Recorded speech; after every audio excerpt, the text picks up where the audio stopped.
ing'eni kogik e wach mar tuo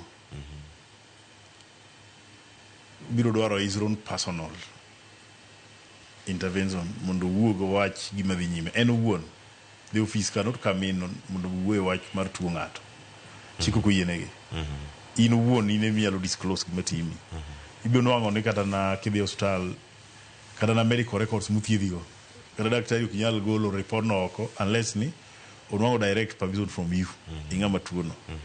Koro the gap mosebedo ma wawuoye sani ni adieri manitie ni ng'ama osekete mogik at this level then governor himself.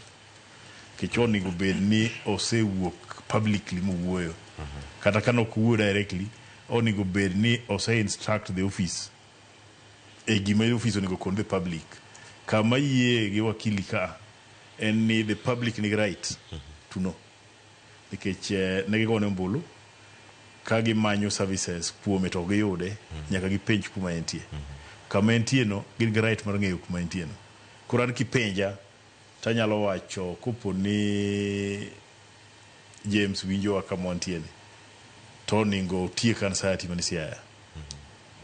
By wacho kuma entie, wacho gima timore, kato nyalo kata na wacho ni services dhi nyime kata manomol kato joka dhi bedo gi confidence ni governor margi nitie.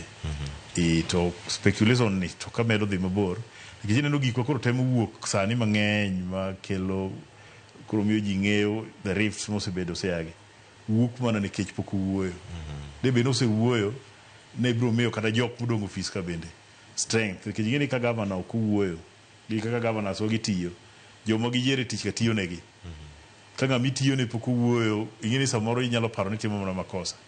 Koro ok ginyal bedo gi freedom mar timo gik moko mang'eny monego bed ni timore e county. Koro an kipenja tanyalo duoko gini kuom governor himself mondo declare kuma entie, declare condition ma entie to give way forward kamoro amora ma entie mondo tijno dhi nyime.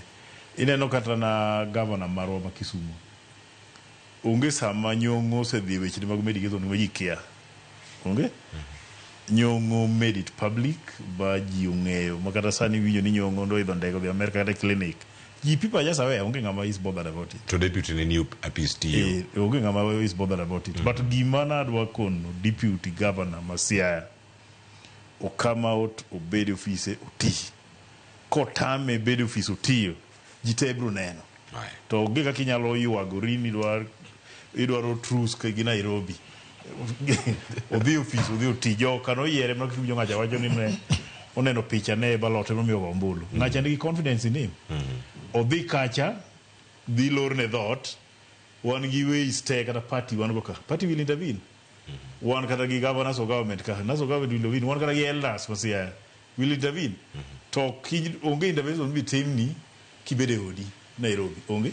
Aya erokamano ahinya mheshimiwa Tom Odege. Ayudo wach mogik kawuok kuom Winnie Mireri wach